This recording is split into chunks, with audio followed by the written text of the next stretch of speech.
नमस्ते। मेरा नाम भाऊ तोरसेकर। आप देख रहे हैं प्रतिवाद।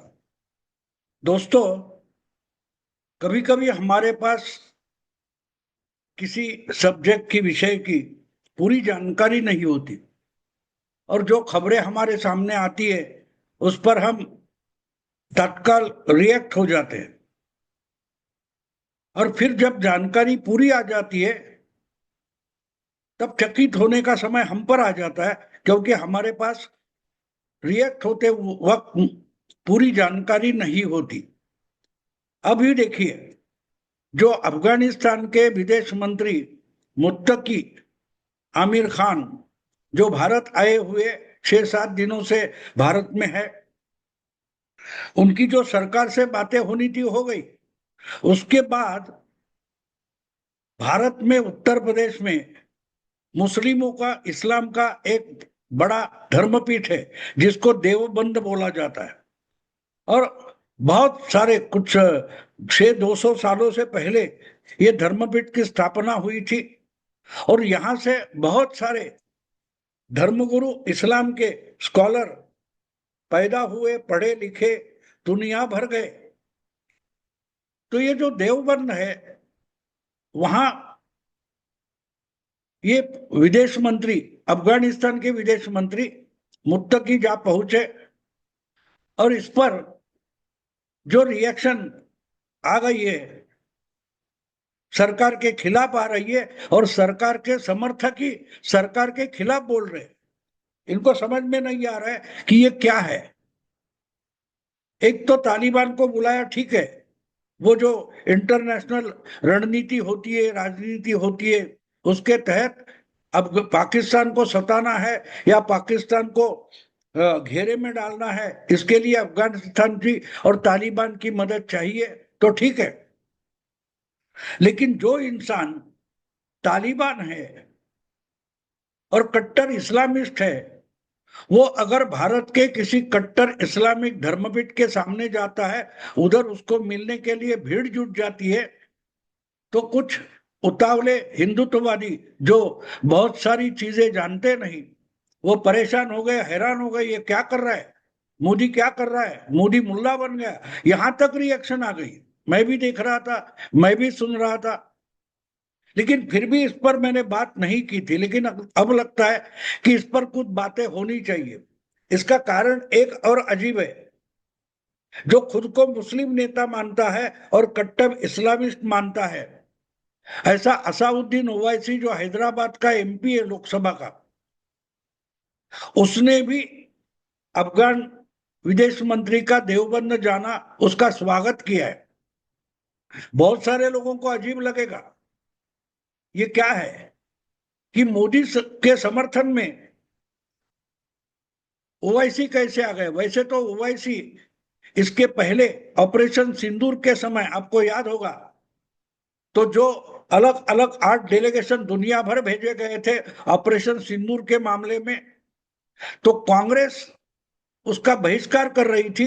लेकिन असाउद्दीन ओवैसी उसी डेलीगेशन के तहत विदेश जाकर, पर्टिकुलरली मुस्लिम देशों में जाकर, भारत ने किया हुआ ऑपरेशन सिंदूर कैसा सही है ये समझाने की कोशिश कर रहा था।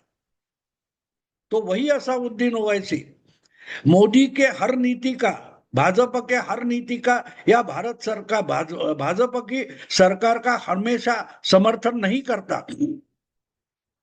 लेकिन ये जो बात हो गई है, इसके लिए ओवैसी फेमस है। एक बार परवेज मुशर्रफ, जो लश्करी सेना के डिक्टेटर बन गए थे पाकिस्तान के, और वाजपेयी के समय भारत में आए थे, तब उनको भी असाउद्दीन ओवैसी ने खरी खोटी सुनाई थी कि भाई आप पाकिस्तान के मुसलमानों की चिंता करो, भारत के मुसलमानों की चिंता आपको करने की जरूरत नहीं। भारत सरकार और भारत के मुस्लिम नेता यहाँ के मुस्लिमों की चिंता करेंगे, परवेज मुशर्रफ को उस पर बोलने की जरूरत नहीं। ये भी उस ओवैसी ने सुनाया था। और जो ऐसे सुनाने वाले और जो है मदनी, शायद मुझे याद है, उन्होंने भी परवेज मुशर्रफ को ये खरी खोटी सुनाई थी। तो आज अगर तालिबान यहां आते हैं तो उसका रिश्ता क्या है। तो पहली बात आपको समझना चाहिए कि तालिबान जो संगठन बना, उस संगठन का जो एक आंख फूटने वाला, एक आंख फूटा हुआ जो पहला नेता था, शेख मुल्ला उमर, वो इसी देवबंद धर्मपीठ से इस्लाम का ज्ञान उसने लिया था। तो देवबंद और तालिबान, इनका रिश्ता बहुत पुराना है और नजदीकी है। और आज के समय में अगर उनका कोई नेता यहाँ आता है तो वो देवबंद में जाना बिल्कुल सही है। और एक बात है कि ये तालिबानी नेता किसी मजार पर नहीं गया है, बल्कि एक धर्मपीठ के पास गया है। और दूसरी बात और उतनी ही इंपॉर्टेंट है कि देवबंद के मुस्लिम नेता या धर्मगुरु ये हमेशा भारत के विभाजन के खिलाफ रहे। हिंदुस्तान का विभाजन इनको मंजूर नहीं था। और अगर मैं गलत नहीं हूं तो जो कांग्रेस के एक बड़े नेता माने जाते हैं आजादी के आंदोलन में, अबुल कलाम, शायद मौलाना अबुल कलाम, वो भी देवबंद के ही पढ़े लिखे थे। तो इसलिए अफगानिस्तान का आज का तालिबान प्रशासन जो है वो कट्टर इस्लामी वगैरह होगा, लेकिन उसके भारत के साथ बहुत पुराने रिश्ते जुड़े हुए हैं। और अगर उनको यहाँ लाया जाता है तो और एक बात इंपॉर्टेंट बन जाती है कि जो पाकिस्तान में बैठे कट्टरपंथी है, इनका और तालिबान का झगड़ा और बड़ा हो सकता है, बड़ा हो सकता है। और इसलिए कुछ बातें ऐसी होती है वो समझना जरूरी होता है, राजनीति में होता है। हमारे लिए तो बातें करना ही बड़ी बात है, लेकिन जो सरकार चलाते, जिनको देश चलाना है, उनको सारी छोटी छोटी बातें भी ध्यान में रखकर एक एक कदम उठाना पड़ता है। तो अगर तालिबान के साथ रिश्ते करके हम पाकिस्तान का जो सरदर्द हमारे मत्थे मढ़ा गया है उस पर कुछ उपाय निकलता है, तो उसके लिए तालिबान को साथ लेकर और उनको चाहिए तो देवबंद से जोड़कर भी कुछ करना गलत नहीं होगा, गलत नहीं होगा। अब देखो तालिबान भी कितना सुधरा है। एक समय था, इसी तालिबान ने बामियान के बुद्धा की जो बहुत पुरातन मूर्ति थी, पूरे पहाड़ में खोदी हुई एक मूर्ति थी, वो तोप लगाकर उड़ा दी थी। आज वही तालिबान उसी बुद्ध मूर्ति को फिर से प्रस्तापित करने का प्रयास कर रहा है। तो अगर तालिबान बदलता है तो हमारे लिए उसका क्या फायदा है वो भी देखना जरूरी होता है। समय बदलता है, इंसान बदलता है, तो जरूरतें भी बदलती है और परिणाम भी बदलते हैं। तो हमको बदलते परिणाम देखना जरूरी है। एक समय था तालिबान का संगठन खड़ा करने वाला पाकिस्तान ही है, लेकिन पाकिस्तान ने जो तालिबान खड़ा किया था वो अफगानिस्तान के लिए नहीं खड़ा किया था। अगर हमारी कठपुतली बनकर एक संगठन चलता है तो आगे चलकर जैसे बलूचिस्तान को कब्जा कर लिया था आजादी के बाद, उसी तरह से हम अफगानिस्तान को भी कब्जा करेंगे और ग्रेटर पाकिस्तान बनाएंगे। ऐसा सपना पाकिस्तान देख रहा था।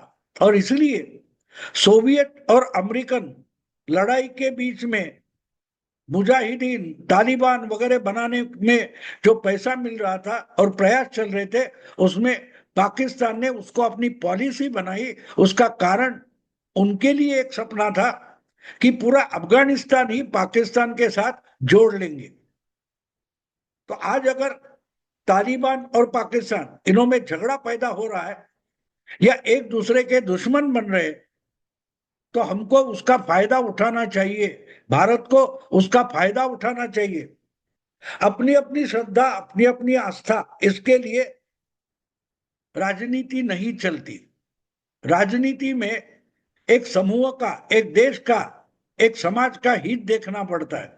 अगर तालिबान के साथ हाथ मिलाकर हमारे राष्ट्र का हित होने वाला है, कल परसों की बात है, पाकिस्तान ने काबुल पर हवाई हमला कर दिया, तो उसका सही सही जवाब तालिबानों ने दिया है, और चारों ओर से पाकिस्तान घिर गया। पाकिस्तान का मतलब पाकिस्तान की जो राजनेता है, पाकिस्तान की सेना है, पाकिस्तान ने पैदा किए हुए जो आतंकी है, जो भारत को पिछले 3 दशकों से सता रहे, वो अगर चारों तरफ से घेर गए, फंस गए, और इसमें अगर हमारा साथी तालिबान है और वो खुले आम बोल रहा है कि भारत हमारा भाई है, तो उसके पीछे जो राजनीति है वो समझना जरूरी होता है। और अगर तालिबान की मदद से हम देवबंद को भी न्यूट्रलाइज कर सकते हैं, तो बड़ा काम हो सकता है। देखो, हमने, यानी भारत ने वक्फ, मोदी सरकार ने वक्फ का कानून लाया है, उसके खिलाफ बहुत सारे मुस्लिम संगठन है, उसमें देवबंद भी आता है। ट्रिपल तलाक, शरिया का जो क्या बोलते हैं उसको, शरिया जो ट्रिपल तलाक के समर्थन करता है, उसको भी हटाकर मोदी सरकार ने कुछ सही कदम उठाए।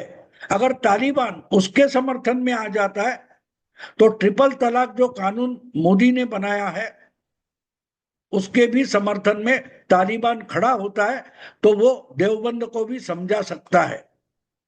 तो बहुत सारे फायदे होते हैं। तो जो फायदा इंपॉर्टेंट है, हमारे जरूरतें अलग अलग होती है, वो जरूरत के अनुसार हमें अपनी राजनीति और रणनीति बनानी और बदलनी पड़ती है। तो मैं मानता हूं कि जिस ढंग से देवबंद में अफगानिस्तान का विदेश मंत्री आता है और उसको मिलने के लिए बड़ी भीड़ जुट जाती है, तो उसका फायदा हमारे देश के अंतर्गत जो इस्लामिक कट्टरपंथ बढ़ता जा रहा है, उसको भी लगाम लगाने के लिए शायद तालिबान आगे चलकर हमारे काम आ सकते हैं। जो तालिबान की एक इमेज, प्रतिमा हमारे दिमाग में पिछले 20-25 साल से बैठी है, उससे आज का तालिबान अलग है। तालिबान में महिला भी क्रिकेट खेलने लगी है, महिलाओं के स्कूल निकल रहे हैं, शुरू हो रहे हैं। इसका मतलब तालिबान बदल रहा है, अफगानिस्तान बदल रहा है, तो क्यों हमारी सोच नहीं बदलनी चाहिए? और अगर इसमें तालिबान को साथ लेकर देवबंद में पढ़ाई जा रही, समझाई जा रही है कट्टरता, अगर हम सॉफ्ट कर सकते हैं, सौम्य कर सकते हैं, तो इसमें एक बड़ा कदम ये भी हो सकता है। भारत में जो कट्टरपंथी है, और उस कट्टरपंथियों को साथ देने के लिए वामपंथी खड़े हो गए, तो वामपंथी और मुस्लिम कट्टरपंथी, इनमें डिवाइड होना जरूरी है, उनमें दो टुकड़े होना जरूरी है, वो अलग अलग होने जरूरी है। और इसमें अगर देवबंद और तालिबान भारत सरकार की राष्ट्रवाद के मदद में आते हैं, तो क्या गलत हुआ है? सबसे बड़ी अगर कोई बात है, मैं मानता हूं कि अफगानिस्तान का तालिबान विदेश मंत्री देवबंद जाने से, अगर देवबंद धर्मपीठ जो है वो मोदी सरकार के बारे में थोड़ा सॉफ्ट हो जाता है और वामपंथियों से अपना पल्ला झाड़ लेता है, तो सबसे बड़ा खेला हो सकता है। शायद ये इसी की शुरुआत है, इसी की शुरुआत है। एक बात आप समझ लो, मोदी, नरेंद्र मोदी बहुत दूर की सोच थे। आज जो करेंगे उसका फल आज के आज नहीं मिलता, शायद 2 साल, 4 साल, 10 साल बाद मिलता है। तो इसलिए अगर आप मोदी समर्थक हो, तो मोदी को सिखाने मत जाओ, उल्टा मोदी क्या कर रहे हैं वो समझने की कोशिश करो। और मुझे लगता है कि तालिबान विदेश मंत्री देवबंद में जाना एक बड़ा खेल एक हो सकता है। देखेंगे आगे क्या होता है। मैं अभी यही रुकता हूँ। वीडियो पसंद है तो लाइक कीजिए, शेयर कीजिए और प्रतिवाद को सब्सक्राइब कीजिए। नमस्कार।